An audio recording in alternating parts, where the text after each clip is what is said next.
Hello everyone. आज हम करने वाले हैं क्लास 9th का chapter 1 the use of coordinate. इस चैप्टर में हम समझेंगे कि कोऑर्डिनेट्स क्या होते हैं, उनका यूज़ क्या है और उन्हें कैसे ग्राफ पेपर पर प्लॉट किया जाता है। तो आइए शुरू करते हैं एक एग्जांपल से। मान लीजिए एक शहर है, एक सिटी है ए, उसमें दो लोग रहते हैं, मोहन और कहीं रहता है सोहन। अब इस शहर में, इतने बड़े शहर में मोहन को अगर सोहन को ढूंढना है तो वो उसे कब ढूंढ पाएगा और कैसे ढूंढ पाएगा?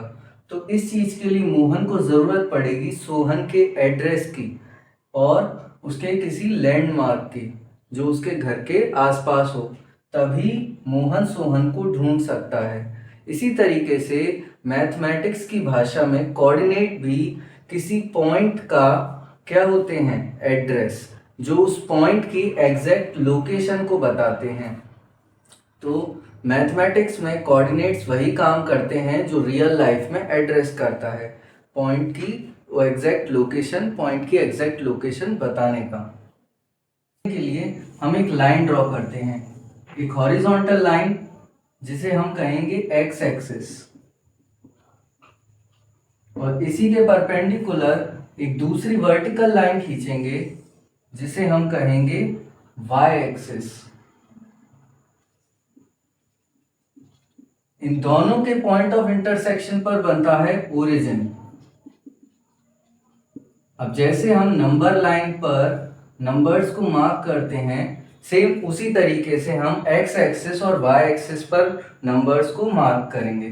तो ओरिजिन से राइट साइड जाने पर ऑन हॉरिजॉन्टल लाइन हम नंबर्स को पॉजिटिव वे में मार्क करेंगे, 1 2 3 4 5 6 इस तरीके से।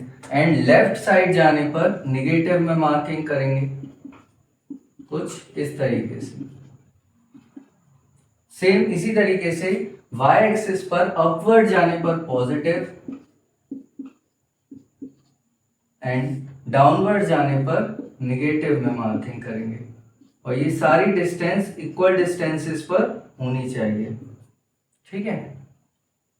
अब देखिए ध्यान से, कोऑर्डिनेट्स को हमेशा x, y के रूप में लिखा जाता है। यानी सबसे पहले हम लिखेंगे x की वैल्यू यानी x का कोऑर्डिनेट एंड देन y का कोऑर्डिनेट। अब ये कैसे पता चलता है हमें कि x का कोऑर्डिनेट कैसे आएगा और y का कैसे? इसके पहले आप एक बात याद रखिए, कभी भी y पहले नहीं आएगा x के, हमेशा x का कोऑर्डिनेट ही पहले लिखा जाएगा। अच्छा, अब दूसरी बात समझते हैं कि x की डिस्टेंस कैसे निकालेंगे और y का कोऑर्डिनेट भी कैसे निकालेंगे। तो एक बात ध्यान रखेंगे कि वर्टिकल जो एक्सिस हमारी यानी y एक्सिस, उससे जो भी हम हॉरिजॉन्टल डिस्टेंस मेजर करते हैं, चाहे वो राइट साइड हो या लेफ्ट साइड, वो हमारे x की वैल्यू होती है। जैसे कि मान लीजिए अगर हम ओरिजिन से 3 स्टेप्स आगे की तरफ मूव करते हैं, 1 2 एंड 3, तो ये जो होगा 3 वो हमारा x का कोऑर्डिनेट होगा। इसी तरीके से ओरिजिन से जब हम अपवर्ड चलते हैं या डाउनवर्ड चलते हैं, तो जो वर्टिकल डिस्टेंस हम मेजर करते हैं वो होता है y का कोऑर्डिनेट। अब मान लीजिए अगर मैं 2 स्टेप्स अपवर्ड चलता हूं यानी कि 1 एंड 2, तो ये होगा मेरा y का कोऑर्डिनेट। इस तरीके से हम कोऑर्डिनेट्स लिखते हैं। तो जो भी हॉरिजॉन्टल डिस्टेंस हम मेजर करते हैं वो x का कोऑर्डिनेट होगा, और जो भी वर्टिकल डिस्टेंस मेजर करेंगे फ्रॉम द x एक्सिस, चाहे वो अपवर्ड हो या डाउनवर्ड डायरेक्शन में हो, वो होता है y का कोऑर्डिनेट। आइए अब कुछ पॉइंट्स को, ये कोऑर्डिनेट्स हमें दिए गए हैं, इन्हें प्लॉट करके देखते हैं तो कैसे होंगे। तो पहला हमारा कोऑर्डिनेट है 0, -5, यानी x की वैल्यू है हमारे पास 0 एंड y की वैल्यू है -5। तो देखिए x यहाँ 0 होगा, अब y -5 में कहाँ होगा, नीचे की तरफ, तो ये होगा हमारा कोऑर्डिनेट 0, -5।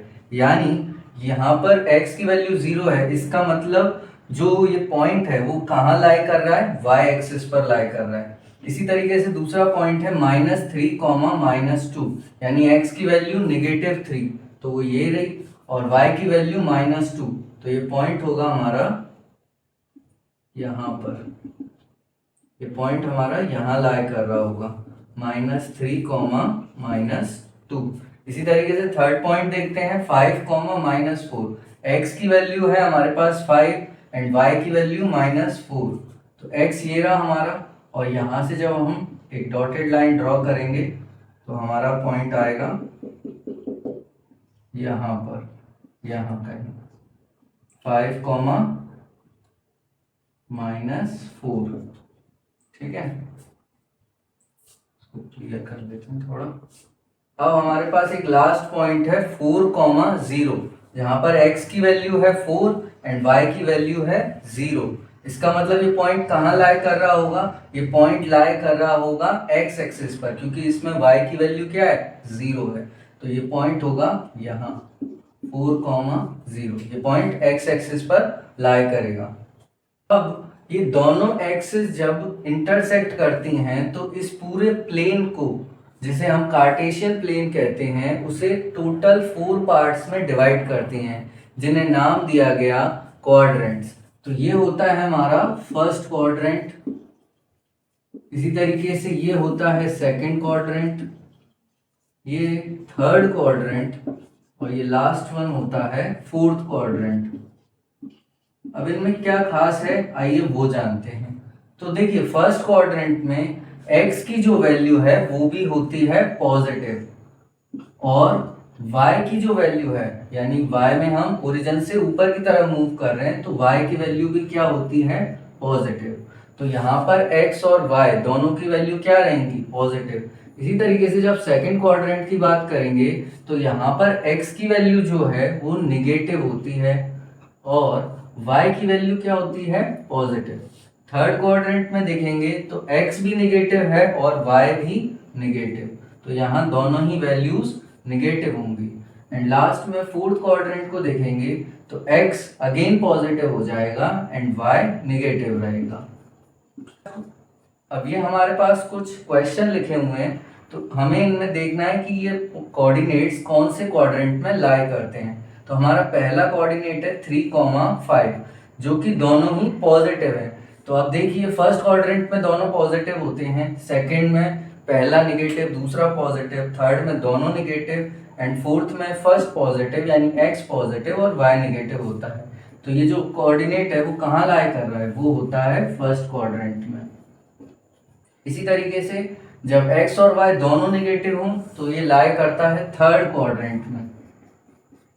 एंड जो हमारा लास्ट है वहां पर x की वैल्यू पॉजिटिव है एंड y की वैल्यू निगेटिव है, तो ये होगा फोर्थ क्वाड्रेंट में। आइए अब फर्स्ट क्वेश्चन देख लेते हैं। तो हमसे फर्स्ट क्वेश्चन में बोला गया है कि जो रियान के रूम का डोर है वो उसकी लेंथ है, नहीं दोबारा करना पड़ेगा, ठीक है, काटिए मत करना। आइए फर्स्ट क्वेश्चन सॉल्व करते हैं। इस क्वेश्चन में हमसे बोला गया है कि रियान के रूम का जो डोर है वो D1 से लेकर R1 तक इतना वाइड है। अब हमसे पूछा गया है कि इस डोर की जो डिस्टेंस है फ्रॉम द y एक्सिस वो कितनी होगी और x एक्सिस से भी कितनी होगी। तो देखिए सबसे पहले y एक्सिस से देखते हैं। y एक्सिस यहाँ से शुरू हो रही है यानी ओरिजिन से, ये जो वर्टिकल डिस्टेंस है वो, और जो डोर है वो कहाँ पर शुरू हो रहा है, वो D1 से शुरू हो रहा है। तो 0 से 8 तक कितना डिस्टेंस हो गया, 8 यूनिट्स। तो distance of door from y axis कितना होगा, तो ये होगा 8 यूनिट्स। इसी तरीके से इस डोर की डिस्टेंस हम x एक्सिस से देखेंगे, तो x एक्सिस से कितना होगा। अब देखिए ये जो डोर है D1 R1 वो x एक्सिस पर ही लाई कर रहा है। अब क्योंकि ये x एक्सिस पर लाई कर रहा है इसलिए x एक्सिस से डिस्टेंस क्या हो जाएगी, 0 यूनिट्स। अब इसी तरीके से सेकंड क्वेश्चन देखते हैं। तो सेकंड क्वेश्चन में हमसे पूछा है D1 के कोऑर्डिनेट्स क्या होंगे।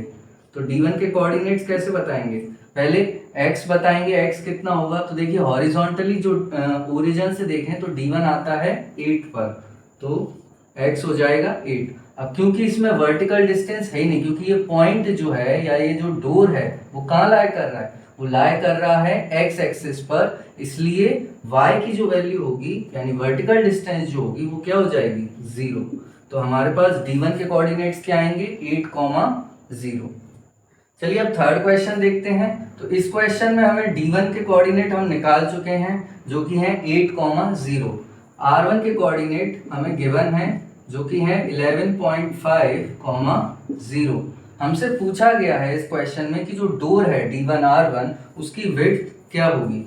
विड्थ निकालने के लिए सिंपली हमें माइनस करना है।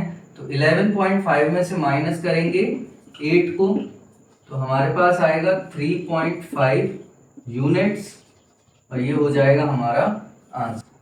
अब देखिए फोर्थ क्वेश्चन में हमें बोला गया है कि B1 के जो कोऑर्डिनेट हैं वो हैं 0,1.5 एंड B2 के कोऑर्डिनेट हैं 0,4। B1 B2 रिप्रेजेंट करता है बाथरूम डोर को, और अब हमसे पूछा गया है कि जो B1 B2 है क्या उसकी जो विड्थ है वो D1 R1 यानी कि जो रूम का डोर है उससे ज्यादा है या कम है। तो इसके लिए भी सेम करेंगे। क्या करना होगा, हमें लेंथ को माइनस करना होगा। तो हमें विड्थ निकालनी है स्टोर की, तो अगेन 4 माइनस 1.5 करेंगे तो हमारे पास आएगा 2.5 यूनिट्स। अब जैसा कि हमने पहले निकाला था कि जो D1 R1 की जो विड्थ है वो कितनी थी, 3.5 यूनिट्स। तो कौन सा डोर नैरोअर हुआ, तो जो बाथरूम डोर है वो क्या है, वो नैरोअर है देन रूम स्टोर। ओके, तो ये हमारा क्वेश्चन हो गया और इसी के साथ ये हमारी एक्सरसाइज खत्म होती है।